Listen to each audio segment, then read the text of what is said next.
So ఇట్లాంటి వాళ్ళ కష్టాలు తీరవు. ఈ నిధులు ఉంటాయి అని అంటారు మన లంక బిందెలు, సో అవి నిజంగా ఉంటాయా? లంక బిందెలు ఉండవు, పాడు ఉండవు.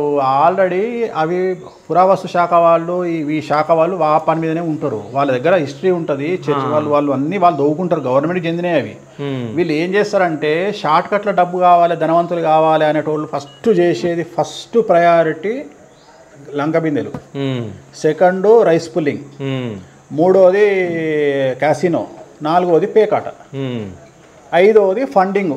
వాడెవడో సింగపూర్ బ్యాంకోడు 5,000 కోట్లు మాకు వేస్తా అంటుండు, ఫస్ట్ 50 లక్షలు ఇవ్వమన్నాడు అని. ఇట్లా వీళ్ళందరూ కూడా మోసపోయే రకాలే. వీళ్ళంతా మోసపోతారు తప్ప ఎవడు రూపాయి సంపాదించడు. వీళ్ళందరినీ ట్రాప్ చేస్తారు, మానసికంగా వీక్ ఉన్న వాళ్ళని ట్రాప్ చేస్తారు అంతే. కానీ ఇది మాత్రం మీరు పక్కా చెప్పాలి స్వామి. నేను ఒక క్వశ్చన్ అడుగుతున్నా. మీరు ఇప్పటివరకు చాలామంది జాతకాలు చూసారు. జాతకం చూసిన తర్వాత అరే ఏం జాతకం రా అని చెప్పి మీరే షాక్ అయిన వ్యక్తి చాలా మంది ఉన్నారు. ఒక్కటేదన్నా చెప్పగలరు? పిల్లలు కదా వాళ్ళంతా, ఈ మధ్యకాలం చూసి పిల్లలంతా. ఓకే, పిల్లలంతా నినాగమని వచ్చిర్రు. ఒక లంబడి కుటుంబానికి సంబంధించిన వాళ్ళు జాతకం చూసి చెప్పిన ఐఏఎస్ కానీ ఐపీఎస్ కానీ అవుతాడని చెప్పిన. అట్లా చాలా మంది ఉంటారు. అట్లా కోట్ల రూపాయలు సంపాదించిన వాళ్ళు నా కళ్ళ ముందర చాలా మంది ఉన్నారు. ఇప్పుడు ఏం లేకుండా కారుకు డబ్బులు కూడా లేకుండా వచ్చిన వాళ్ళు ఇవాళ బిఎండబ్ల్యూలు బెంజిలలో వచ్చిన వాళ్ళు నాకు చాలామంది తెలుసు. అట్లా నాశనమైన వాళ్ళు కూడా తెలుసు. అంటే లైఫ్లో నేను తోపులము మేము కింగులము అనుకున్న వాళ్ళు నాశనమైన వాళ్ళు కూడా తెలుసు నాకు. చాలామందిని చూసాను నేను. అందుకనే స్వయం ప్రకటితంగా ఉండాలి. స్వయం ప్రకటితంగా ఉండాలి. స్వయం ప్రకటితం అంటే శివ అనేవాడు ఎక్కడ పెట్టినా శివనే. కానీ శివ వెనకాల ఎవరినో చూసుకొని శివ రెచ్చిపోవద్దు. ఇప్పుడు ఉదాహరణ, నువ్వు కార్యకర్త, నువ్వు ఎవరిని చూసుకొని రెచ్చిపోతావు? లీడర్ని చూసుకొని, లేదా నీ పార్టీని చూసుకొని. నీ పార్టీ రూలింగ్ లేకపోకుండా అపోజిట్ పార్టీ వచ్చిందనుకో నీ బొక్కలు ఇరుగుతాయి అంతే. నీ ఫైనాన్షియల్ స్టాండర్డ్స్, నీ ఇన్ఫ్లుయెన్స్ స్టాండర్డ్స్ నీ మీదనే ఉండాలి. నిన్ను నువ్వే రక్షించుకోవాలి. ఈ సమాజంలో కలియుగంలో ఎవరిని ఎవడు రక్షించడు. నిన్ను నువ్వే రక్షించుకోవాలి, నిన్ను నువ్వే కాపాడుకోవాలి, నిన్ను నువ్వే ఎంకరేజ్ చేసుకోవాలి, నీ పైసా నువ్వే సంపాదించుకోవాలి. సో కలియుగంలో అదే ముఖ్యం. సో నువ్వు అట్లా ఎంత అగ్రెసివ్గా పోతే నీ లైఫ్ అంత బాగుంటుంది. మనల్ని మనం కాపాడుకోవాలి. ఎవరినో చూసి మనము మా తాతలు నేతులు నాకిరు నేను ఇప్పుడు వాళ్ళ మూతులు నాకుతానే టైప్ వద్దు మనకు. మనము ఇండివిజువల్గా కొట్లాడాలి. బీదవాడిగా పుట్టడం మన తప్పు కాదు, కానీ బీదవాడిగా చచ్చిపోవడం 100% మన తప్పే. మనం విధవలమైతేనే చచ్చిపోతాం. అట్లా నీకు సంపాదించడానికి 1,00,000 మార్గాలు ఉన్నాయి. 1,00,000 మార్గాలు ఉన్నాయి.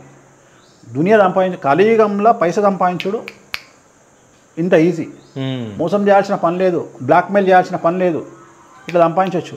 డిగ్నిటీ ఆఫ్ లేబర్ను పెట్టుకొని, చెరుకు బండి పెట్టుకో, మిర్చిల బండి పెట్టుకో, నీ మంచి అడ్డ చూసుకొని టిఫిన్ సెంటర్ పెట్టుకో, దునియా సంపాదించవచ్చు పైసలు. అడ్డ కావాలి. కలియుగంలో సావులేని ఏంటి? విద్య, వైద్యం, మద్యం. మన భూప్రపంచం ఉన్నన్ని కాలము విద్యకు దోకాలేదు, వైద్యానికి దోకాలేదు, మద్యానికి దోకాలేదు. ఈ 3 అడ్డలలో ఏడన్నా ఒక సెంటర్లో మనం ఒక షాప్ పెట్టుకుంటే వాళ్ళ జీవితాంతం నడుస్తుంది. టెన్షనే లేదు. అవునా? అయితే ఇప్పుడు 2 తెలుగు రాష్ట్రాలది మీరు చెప్పను అని చెప్పేసి చెప్పడం జరిగింది. సో సెంట్రల్లో నెక్స్ట్ మళ్ళీ ఇంకా టైం ఉంది కదా దానికి, చాలా టైం ఉంది. ఎందుకంటే మనకు జమిలీలు వస్తాయి కాబట్టి డిసైడ్ వస్తాయా పక్క మొత్తం అందరికీ కూసాలు కదిలిపోతాయి కదా 2 సంవత్సరాలలో. 27లో ఇంకా 2 సంవత్సరాలు అందరికి కూసాలు కదిలిపోతాయి. ఎంతమంది ఆటతో చచ్చిపోతారు. ఓకే. సో సల్మాన్ ఖాన్ 2025లో ఎట్లా ఉంది అంటే ఇప్పుడు బాగాలేదు చేస్తారు? బాగాలేదు ఆయనకు. 2027 జూలై లోపు ఆయనకు థ్రెట్ ఉంది. ఓకే. కుంభరాశి. ఆయన జాతకాలు చాలా బాగా చెప్తాడు ఇంటాడు అనలే. ఓకే, చెప్తాడు. ఆయనకు జాతకాలు అంటే పిచ్చి. వాళ్ళ ఫ్యామిలీలో అర్బాజ్ ఖాన్ కూడా చెప్తాడు. అర్బాజ్ ఖాన్ నా క్లయింటే. ఓకే. అర్బాజ్ ఖాన్ చెప్తాడు, సల్మాన్ ఖాన్ చెప్తాడు. సో వాళ్ళు చాలా ఫర్రు వాళ్ళు. ఎందుకంటే వాళ్ళంతా అటు ముస్లిం ఇటు బ్రాహ్మిన్స్ 2 వాళ్ళు ఫాలో అవుతారు. వాళ్ళ ఇంట బ్రాహ్మిన్, వాళ్ళ మదర్ బ్రాహ్మిన్ కాబట్టి. ఓకే. సో చాలా నాలెడ్జ్ ఉంది. సో ఆయనకు 2027 జూలై లోపు థ్రెట్ ఉంది. ఆయన అదొకటి కాపాడుకోవాలి సల్మాన్ ఖాన్. ఓకే. ఈ లోపు ఆయనకు లైఫ్ థ్రెట్ ఉంది. ఇప్పుడు ఆల్రెడీ వార్నింగ్ ఇస్తారు కదా జింక విషయంలో. సో అదొకటి జాగ్రత్తగా ఉండాలి ఆయన. ఓకే. అంటే ఇప్పుడు చాలామంది కాలేజ్ పిల్లలు వీళ్ళు 18 years 20 years వీళ్ళు పిల్లలు మొత్తం చనిపోతున్నారు. సో ఈ చనిపోవడానికి కారణము ఏమై ఉంటుంది అంటే ఈ జ్యోతిష శాస్త్రంలో రవి 6వ ఇంట్లో ఉండడము, రవి 12వ ఇంట్లో ఉండడము, శని దృష్టి రవి మీద ఉండడము, లేకపోతే రవితో పాటు కేతువు కలిసి ఉండడం వల్ల కార్డియాక్ అరెస్ట్ అవుతుంది. Okay, cardiac arrest. ఇప్పుడు హార్ట్ అటాక్ వస్తే ఏం కాదు, చెస్ట్ పెయిన్ అంటాం మనం. చెస్ట్ పెయిన్ వస్తే హాస్పిటల్ తీసుకుపోతారు, 10 కాలాలు బతుకుతాడు, యాంజియోగ్రామ్ చేస్తారు, స్టంట్లు వేస్తారు, లేకపోతే బైపాస్ చేస్తారు, హ్యాపీగా బతుకుతాడు. కానీ కార్డియాక్ అరెస్ట్ అనేది కనుక జరిగితే ఇక బతకడిగా ఆ 10 నిమిషాలనే కాపాడాలి. సపోజ్ ఏ నిద్రలో కార్డియాక్ అరెస్ట్ వచ్చిందంటే తెలియదు. సో చాలా కష్టం. కార్డియాక్ అరెస్ట్ వల్లనే చనిపోతున్నారు ఇప్పుడు పిల్లలందరూ కూడా. కారణం ఏంటి అంటే రవి నీచంలో ఉండడం వల్ల కార్డియాక్ అరెస్టులు జరుగుతాయి. సో అందుకనే చెప్తున్నాను, జాతకం చెక్ చేసేటప్పుడు కార్డియాక్ అరెస్టులు ఎందుకైతే అంటే రవి కేతు కాంబినేషన్, రవి 6వ ఇంట్లో 12వ ఇంట్లో, లేదా ఇంట్లో షష్టాష్టకాలు ఉండడము, లేదా చిత్తా మృగశిర ధనిష్ట నక్షత్రాల్లో పుట్టి ఉండడము, దీనివల్ల ఆ డెత్స్ ఉంటాయి. అందుకనే చెక్ చేసుకోవాలి. సో చెక్ చేసుకున్న తర్వాత దాన్ని మళ్ళీ మనం దానికి రెమెడీ ఉంటుంది, పూజ ఉంటుంది. ఓకే, కొన్ని సార్లు బీదోళ్ళు అంటే డబ్బు లేని వాళ్ళు అయితే మేము రెమెడీ చెప్తాము. ఒక విస్తరాకుల అన్నం పెట్టి దొండకాయ బెండకాయ కర్రీ వండి ఆదివారం నాడు 12:30కు పెట్టాలి, 3:30కు తీసేయాలి, 8 వారాలు పెట్టమని చెప్తాము, సెట్ అయిపోతుంది. ఓకే, అంటే చాలామంది చాలా కష్టపడతారు, వాళ్ళ ఇంట్లోకి అంటే నెల కాగానే చాలా డబ్బులు వస్తాయి, లక్షలు వస్తాయి, మళ్ళీ వాళ్ళు చూసేలోపే జప్పుని వెళ్ళిపోతాయి. మంచి సమస్య, మంచి క్వశ్చన్ అన్న. దీనికి కారణం కాలసర్ప దోషం. ఓకే, సో దీనికి రెమెడీ చెప్తున్నా. ఇప్పుడు నువ్వు అడిగినావు కాబట్టి రెమెడీ చెప్తున్నా. ఎన్ని పూజలు చేసినాం, సెట్ కాలే, మస్తు పైసలు వస్తున్నాయి, నిలబడతలేవు. ఏం లేదు, మీ ఇంట్లో యజమాని ఉంటాడు, మగవాడు ఉంటాడు కదా, అన్నం తినే విస్తర్ ఉంటుంది. ఆ విస్తర్లో ఆదివారం నాడు అన్నం లెఫ్ట్ సైడ్ పెట్టాలి, రైట్ సైడ్లో బెండకాయ దొండకాయ కర్రీ పెట్టాలి, ఇంటి మీద పెట్టాలి. 12 గంటల 30 నిమిషాలకు పెట్టాలి ఆదివారం నాడు. 3 గంటల 30 నిమిషాలకు తీసేయాలి. తీసేసి ఒక కవర్లో చుట్టి వాటర్లో, చెరువులో కానీ చెట్లలో కానీ వేసేయాలి. దీనివల్ల ఆ సమస్య తీరిపోతుంది. అంటే డబ్బు నిలబడుతుంది ఇంట్లో. డబ్బు పోతుంది కదా, నిలబడుతుంది. చాలు, ఇది ఒక రెమెడీ చేస్తే చాలు. ఓకే, అంటే ఇప్పుడు కుటుంబ సమస్యలు, భార్యాభర్తల మధ్య సమస్యలు ఇట్లాంటివి ఉంటాయి, ఏదున్నా ఇది మనకు వస్తుంది. కాలసర్ప దోషం ఇందాక మనం మాట్లాడుకున్నాం కదా, పితృకార్యాలు చెయ్యకపోవడం వల్ల, అంటే ఇంట్లో చనిపోయినటువంటి తల్లిదండ్రులకు కరెక్ట్గా శ్రాద్ధ కర్మలు చేయకపోవడం వల్ల, దినాలు పెట్టకపోవడం వల్ల వచ్చినటువంటి సమస్యలు ఇవన్నీ. యాక్సిడెంట్లో కుటుంబం లేచిపోవడము, పిల్లలు పుట్టకపోవడము, భార్యాభర్తలు విడిపోవడము, సంతానం లేకపోవడము, క్యాన్సర్లు చిన్న వయసులో రావడము, వీటన్నిటికీ కూడా కాలసర్ప దోషం అనేటువంటిది కారణం. సో పితృదోషం అంటాం దాన్నే. అది పోవాలి అంటే ఇది ఇప్పుడు నేను చెప్పింది చేస్తే ఆ 8 వారాల పాటు పక్షులు తినడం వల్ల ఆ సమస్య తీరిపోతుంది. ఓకే, అయితే ఇప్పుడు చాలామంది ఇప్పుడు బిజినెస్లు స్టార్ట్ చేయాలనుకుంటారు 2025లో. సో అంటే ఎట్లాంటి బిజినెస్ చేస్తే వాళ్ళు ఒక స్టేజ్లో వాళ్ళ జాతకాన్ని బట్టి ఉంటుంది. వ్యక్తిగతంగా కొంతమంది రియల్ ఎస్టేట్ అనగానే అన్ని రావు. రియల్ ఎస్టేట్లో కన్స్ట్రక్షన్ వేరు వస్తుంది, ల్యాండ్ వస్తుంది. సో ఇంట్లో వాళ్ళకు కుజుడు బాగుంటే ల్యాండ్ తీసుకోమని చెప్తాము, రవి బాగుంటే కన్స్ట్రక్షన్ వైపు వెళ్ళమని చెప్తాము. సో రెండు వేరు. శుక్రుడు బాగుంటే కన్స్ట్రక్షన్ వైపు వెళ్ళమని చెప్తాము. అట్లా వెంచర్ చేయాలంటే మళ్ళీ వేరే కావాలి. సో చాలా ఉంటాయి. మళ్ళీ గ్రూప్ పార్ట్నర్షిప్ చేయాలంటే వేరే ఉంటుంది, కుజుడు బాగుండాలి. సో జాతకాన్ని చూసి చెప్తాం, అది ఇండివిజువల్గా చెప్పేది కాదు. ఓకే, అంటే ఇప్పుడు మేము ఇక్కడికి వచ్చిన తర్వాత ఇప్పుడు వేణుస్వామి మీద ఇంత కాంట్రవర్సీ జరుగుతుంది, ఇంత నెగిటివ్ జరుగుతుంది, అది ఇది అని అంటారు.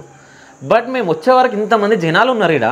సో వీళ్ళందరూ ఏం నమ్మొస్తున్నారు అసలు వేణుస్వామిని? వేణుస్వామి ఓన్ సబ్జెక్ట్ నమ్మొస్తున్నారు. ఓకే, వేణుస్వామి నిజాలు చెప్తాడు అంతేనా? వచ్చినప్పుడు ఇక్కడ నేను కార్యక్రమ పూజలో ఉన్నా కదా. అవును, అదే నేను అందుకే అడుగుతున్నా. నేను చేసుకుంటా డైరెక్ట్. అవును, నేనేం ఖాళీగా లేను కదా, నా పని నేను చేసుకుంటున్నా. సో నాకు ఎక్కడ నా మార్కెట్ పడిపోలా. భగవంతుని దయ వల్ల ఈ మీడియా పబ్లిసిటీ వల్ల ఇంకా పెరిగింది వాస్తవంగా. 10% పెరిగింది. సో నాకేమి తగ్గరా, నా మౌత్ పబ్లిసిటీ అంటున్నా. ఇప్పుడు మౌత్ పబ్లిసిటీ ఎక్స్ట్రీమ్ కదా లైఫ్లో, దానికంటే మించింది ఏముంటుంది? వేణుస్వామి పబ్లిసిటీ కోరుకుంటాడా? నాకు అవసరం లేదు, ఆ స్థాయి దాటిపోయింది నేను. I'm beyond that. అంటే ఇంత జరుగుతున్న ఇంతమంది మీ దగ్గరకు వస్తున్నారు. సో ఇదంతా ఇన్ని జరిగినా మీ పూజల వల్ల, మీ పనితనం వల్ల, సో మీ దగ్గరకు వచ్చే వాళ్ళకి మంచి జరుగుతుంది కాబట్టి, సో వాళ్ళ వల్లనే ఇదంతా జరుగుతుంది. సో మీకు ఎప్పటికీ పాజిటివ్గానే ఉంది. ఎంత నెగిటివ్ అయినా మీరు పాజిటివ్గానే తీసుకుంటారు, పాజిటివ్గానే ఉంది అంటారు. నమ్మేవాళ్ళు పాజిటివ్గానే నమ్ముతారు కదా. ఓకే, ఇప్పుడు దీనికి ఎగ్జాంపుల్ చాలాసార్లు చెప్పిన నేను. ఇప్పుడు మనం హాస్పిటల్లో సపోజ్ ఇప్పుడు నేనే ఉన్నా, మా మదర్ని అడ్మిట్ చేయడానికి అపోలో హాస్పిటల్కి పోయినా. పెద్ద హాస్పిటల్లో మీకు ఎప్పుడన్నా ఏడుపు వినబడయా? లేదు. బయట రోడ్డు మీద వినబడతాయి. అవును. లోపటి వినబడవు. అవును. వాడు మనం అడ్మిట్ చేసేటప్పుడు, సపోజ్ ఇప్పుడు మా అమ్మని అడ్మిట్ చేద్దామని హాస్పిటల్కి పోయినా, ఒక డెడ్ బాడీ పోతుంది పక్క నుండి, బట్ట కప్పి తీసుకొని పోతున్నారు. సో ఇప్పుడు నేను ఇమ్మీడియట్గా నేను ఏం చేయాలి? డెడ్ బాడీ పోతుంది కాబట్టి ఈ హాస్పిటల్లో మా అమ్మని అడ్మిట్ చేయొద్దు అని మా అమ్మని ఇంటికి తీసుకొని రావాలన్నా? లేదు. డెడ్ బాడీని చూసి కూడా అడ్మిట్ చేస్తాం కదా, అది ఏమంటారు? నమ్మకం అంటాం. సో వేణుస్వామి చెప్పింది ఒక్కటిది జరిగినంత మాత్రాన, చెప్పింది జరగనంత మాత్రాన వేణుస్వామి జీరో కాదు కదా. సో వేణుస్వామి ఏం చెప్పిండు అనేది నా దగ్గరికి రావాలనుకునేవాడు చెక్ చేసుకుంటాడు, నా దగ్గరికి వద్దు అనుకునేవాడు ఎందుకు చెక్ చేసుకుంటాడు? లాజిక్ ఏంటంటే నన్ను తిట్టాలనుకునే వాడికి నా సక్సెస్తో పని లేదు. నన్ను వాడు తిట్టాలనుకుంటూ బండబూతులు తిడతాడు, నన్ను డ్యామేజ్ చేస్తాడు, బ్లేమ్ చేస్తాడు, నేను లేనిపోని అని చెప్తాడు. కానీ నా దగ్గరికి రావాలనుకునేవాడు వేణుస్వామి దగ్గరికి నేను పోవాలి అనుకుని ఒక సాఫ్ట్వేర్ వాడు అనుకుంటే నా గురించి 10 రోజులు చెక్ చేసి కానీ నా దగ్గరికి రాడు. వేణుస్వామి ఏం చెప్పిండు, వేణుస్వామి చెప్పిన ఎన్ని జరిగినాయి అని చెప్పి మొత్తం డాటా తీస్తాడు, తీసి అప్పుడు నా దగ్గరికి వస్తాడు. సో అది నా దగ్గరికి వచ్చేవాళ్ళు చెక్ చేసుకొని వస్తారు. సక్సెస్ రేట్ వేణుస్వామి ఇంతకుముందు ఏం చెప్పిండు, ఏ హీరోయిన్ గురించి చెప్పిండు, ఏ పొలిటీషియన్ గురించి చెప్పిండు, ఎవరెవరి గురించి చెప్పిండు, అన్నీ ఉన్నాయి యూట్యూబ్లో, అన్నీ తీసుకుంటారు. ఇప్పుడు నా గురించి విమర్శలు చేసేవాళ్ళు ఏం చెప్తారు, నీకు సక్సెస్ 1% కూడా లేదు. నా 1% కాదు అబ్బాయి, 0. నేను చెప్పింది జరగనే లే. Who are you to ask? నా క్వశ్చన్ అది. నీకు నా నెత్తికి సంబంధం లేదు, కత్తికి సంబంధం లేదు, నువ్వు ఎవడో నాకు తెలియదు. నా దగ్గరికి రావద్దు అనుకున్నప్పుడు నీతో నాకు సంబంధం లేదు. నాకు సంబంధం ఇవ్వడంతో నా దగ్గరకు వచ్చేవాళ్ళతో వాళ్ళు నా గురించి ఎంక్వైరీ చేసుకొని నా దగ్గరకు వస్తారు. నేను అదే చెప్తున్నా, మీరు 1కి 100 సార్లు నన్ను విమర్శించే మీడియాలో వచ్చే వీడియోలు ఇంకా 100 సార్లు చూడండి, రేటింగ్ పెరుగుతుంది వాళ్ళకు. చూడండి, చూసి మనశ్శాంతిగా కూర్చొని వేణుస్వామి దగ్గర సబ్జెక్ట్ ఉంది, విషయం ఉంది అనుకుంటే నా దగ్గరికి రండి. వేణుస్వామి లంగా దొంగ లఫంగా అనుకుంటే రాకండి. వేణుస్వామి నెలకి ఎంత సంపాదిస్తాడు అంటే నాకు ఈ జనాలను చూసి అడగబుద్ది అయింది అంతే. ఇప్పుడు అందరు డబ్బులు ఇయ్యారు కదా, ఓకే, ఫ్రీగా కూడా చెప్తాం కదా.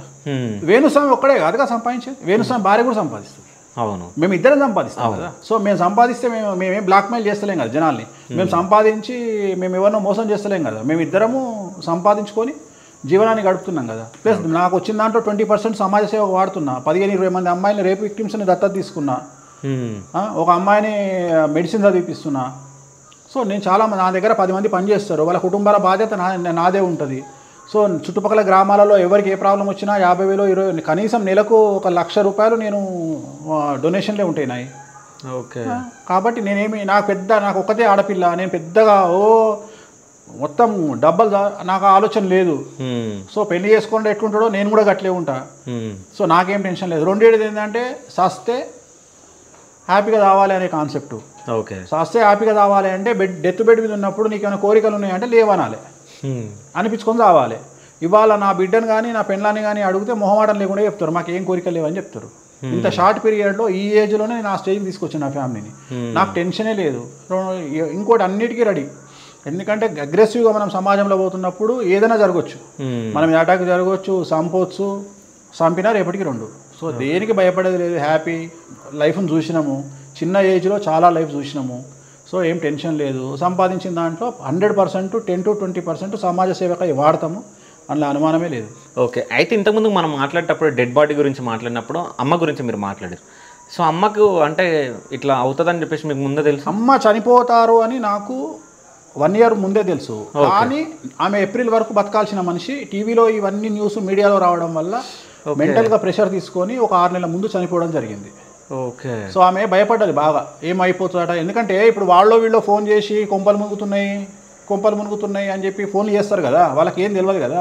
ఫోన్ చేసి ఏదో అయిపోతుంది అని చెప్పి ఆమెకేం తెలుసు media judgement is not acceptable అని. జ్యుడిషియరీ జడ్జిమెంటే ఫేమస్, మీడియాలో కూర్చొని జడ్జిమెంట్ ఏమైనా చేయొచ్చు మనము, కానీ మనకు జ్యుడిషియరీ జడ్జిమెంట్ కదా ముఖ్యం. ఆమె ఏమనుకుంది అంటే భయపడి అరే ఏమో అయిపోతాయి కొంపలు మునుగుతాయి అప్పటికి మనం చెప్పడానికి ట్రై చేసాం. కానీ బతకాల్సిన మనిషి పొద్దున్నే స్ట్రెస్ వల్ల బ్రెయిన్ డెడ్ అయిపోయి చనిపోయింది, టెన్షన్ వల్ల. ఇవాళకి 46 రోజులు చనిపోయింది. సో ఫైనల్ క్వశ్చన్, వేణుస్వామికి ఎన్ని కోట్ల ఆస్తుంది? ఉంటుంది 5-6 కోట్లు ఉంటుండొచ్చు. 5-6 కోట్లైనా ఎక్కువ ఉంటుందా? మీరే లెక్క పెట్టారు, 5-6 కోట్లు ఉంటుంది. ఏమో మేము ఎక్కడో విన్నాం 500 కోట్ల ఫామ్ హౌస్ ఉందంట కదా. ఇదే కదా మీరు చూస్తున్నారు, ఇక్కడే కదా. ఇదేనా? మొత్తం నా ప్రాపర్టీ అంతా 10 కోట్లకి ఇస్తాను, మిగిలినంతా మీరే అమ్ముకోరి. అంతేనా? 4 కోట్లు మిగులుతాయి నాకు. ఓకే, కానీ ఫస్ట్ టైం నేను ఇంత లాజిక్గా ఇంత అంటే వాస్తవాలు ఉన్నట్టు చెప్పిన వ్యక్తి మీరే. నేను ఇంటర్వ్యూ చేసిన దాంట్లో ఫస్ట్ టైం. నేను మీ ఇంటర్వ్యూ ఎప్పుడో చేద్దాం అనుకున్నా, బట్ ఇన్ని డేస్కి ఇట్లా కుదిరింది. So thank you. ఒకటి నాన్న, మందు తాగుతా నేనే చెప్తున్నా, అవును. మటన్ తింటా నేనే చెప్తున్నా, అవును. ఒక బ్రాహ్మడు ఈ 2 చెప్పడానికి ఉచ్చబడుతుంది, నిజం పడుతుంది. ఈ రెండు నేను చెప్పినాక వేణుస్వామి అనేటోని కొట్టాలి అంటే ఇంకేంటో తీసుకురావాలి కదా. అంటే వీడే మంది అవుతా అంటుండు, వీడే నాన్ వెజ్ తింటా అంటుండు, ఇంకేం చేస్తే వీడు బెండ్ అవుతాడు మనకు. అందుకని కొత్త కొత్త ఎత్తుకుతుంటారు అన్నట్టు. యోని పూజలు, నగ్న పూజలు. మరి దొరుకుతాయి ఇంకా కొత్త ఏమన్నా దొరుకుతాయా? దొరికినా ఈ పాటికి టెలికాస్ట్ కావాలి కదా. ఓకే, ఇప్పుడు ఎంత పెన్, ఇప్పుడు కెమెరాలు వాచ్లలో వస్తున్నాయి, పెన్నులలో వస్తున్నాయి, అన్నిటిలో వస్తున్నాయి. ఏదైనా పెట్టు. అంటే నా క్వశ్చన్ దొరకయా? ఇక అది జరిగే పని కాదు. ఇక అది ఓకే, అంటే లేవన్నట్ట. ప్రాణం పోయినా తప్పు చేయడు, వేణుస్వామి ప్రాణం పోయినా తప్పుడు పూజలు చేయడు. శాస్త్రం ఏం చెప్పిందో ఆ పూజలే చేస్తాడు, శాస్త్రానికి లోబడి చేస్తాడు. ప్రాణం పోయినా తప్పు చేయడు. సో ఇప్పటి వరకు వేణుస్వామి ఎవరిని మోసం చేయలేదా? ఎవరిని చేయలే. మోసపోయినా. ఓకే, మోసపోయినా నేను చాలాసార్లు మోసపోయినా. మోసం చేయలే, చాలాసార్లు మోసపోయి. ఏ విధంగా మోసపోయారు? అన్ని రకాలుగా మోసపోయినా. స్నేహితులకు డబ్బిచ్చి మోసపోయినా, బిజినెస్లలో నమ్మి, దోస్తులను నమ్మి, శిష్యులను నమ్మి డబ్బులు పెట్టి మోసపోయినా, చాలా రకాలుగా మోసపోయినా. మోసం చేయలే. మోసపోవడం చాలాసార్లు మోసపోయినా, కన్సర్న్ చూపించి మోసపోయినా, కానీ మోసం చేయలే. ఎందుకంటే జ్యుడిషియరీ అనేది ఎవరిని ఎక్స్క్యూజ్ చేయదు. తప్పు చేస్తే ఖచ్చితంగా నేను సమాజానికి, రాజ్యాంగానికి వ్యతిరేకంగా పోతే నన్ను ఎవరు వదిలిపెట్టరు. సో తిట్టడానికి ఏముంది, చాలా తిడతాం మనము, చాలా మాట్లాడతాము, అది పెద్ద విషయం కాదు. సో డబ్బులు ఉన్నాయని చెప్పి బట్టగాల్చి మీదేసి 500 కోట్లు 1000 కోట్లు అని చెప్పడం ఎంతసేపు? అట్లుంటే ఈ లొల్లెందుకు? ఈ పాటికి 50 గ్రాముల నువ్వులు ఇట్లా వదిలిపెడుతుంటే అందరికీ ఇట్లా వదిలిపెడుతుంటే, అంతా ఎందుకు 50 కోట్లు ఉంటేనే ఇట్లా వదిలిపెడుతుంటే, 50 కోట్లు ఉంటే ఇట్లా నువ్వులు 50 గ్రాములు వదిలిపెట్టి నీకో దండం, నీ మీడియాకో దండం అని ఎప్పుడో పోయి ఎంజాయ్ చేస్తుంటే లైఫ్ను. ఇంకా పట్టుకొని ఎందుకు వీకులాడతాం ఇక్కడ అన్ని డబ్బులు ఉంటే? సో తప్పు చేయనప్పుడు ఎందుకు అది చేస్తారు? ఏం చేయం, ఎందుకు చేస్తాం? చేయరు కదా. తప్పు లైఫ్లో తప్పు చేయ నేను. ఓకే, నాకు ఆ నెసిటీ కూడా లేదు. నేను అడక తిన్నప్పుడే చేయలే, ఇప్పుడెందుకు చేస్తా? అడక తిన్నప్పుడే చేయలే, ఇప్పుడెందుకు చేస్తా? నేను కష్టాలలో ఉన్నప్పుడే చేయలే, ఇప్పుడెందుకు చేస్తా? ఆ రోజు కూడా నేను 100 రూపాయలకు వంటకు పోయినా తప్ప నేను తప్పు చేయలే. నా దగ్గర తప్పు చేసే అవకాశం ఉందా, నేను తప్పు చేయలే. నేను 100 రూపాయలు వంటకు అసిస్టెంట్గా పోయినా ఒక టైంలో, 1998, 99లో 100 రూపాయలకు పనికి పోయినా. అక్కడ నుండి వచ్చిన నేను. నేనేమి తప్పు చేయను కదా నేను. సో అంటే ఆ రేంజ్ నుంచి ఈ రేంజ్కి ఎట్లా వచ్చారు మరి? సినిమా ఇండస్ట్రీ, ముహూర్తాలు పెట్టడము, పూజలు చేయడము, డే బై డే విఐపీ దగ్గరికి రీచ్ అవ్వడం. సో అదే కదా, రీచ్ అనేది అట్లనే ఉంటుంది కదా. ఇప్పుడు అందరూ ఎదుగుతారు కదా కాలంతో, కొంతమందే ఎదగాలి అని రూల్ ఏం లేదు కదా. ఎక్కడనో లైట్ బాయ్గా పనిచేసేవాడు డైరెక్టర్ అవ్వచ్చు, ఎక్కడనో జర్నలిస్ట్గా పనిచేసినవాడు డైరెక్టర్ అవ్వచ్చు, ఎక్కడనో పేపర్ అమ్ముకునే అతను రామోజీరావు స్థాయికి వచ్చి ఛానల్స్ పెట్టవచ్చు, ఎక్కడనో జూనియర్ ఆర్టిస్ట్గా పనిచేసిన త్రిష హీరోయిన్గా అవ్వచ్చు. సో చాలా తేడా ఉంటుంది లైఫ్లో. అందరినీ కాలం ముందుకు తీసుకెళ్తుంటారు, అట్లా నేను కూడా ముందుకు వచ్చిన. So thank you so much గురువు గారు. అంటే మీరు ఇంత బిజీ షెడ్యూల్లో కూడా నాకు టైం ఇచ్చి మాకు ఇంటర్వ్యూ ఇచ్చినందుకు.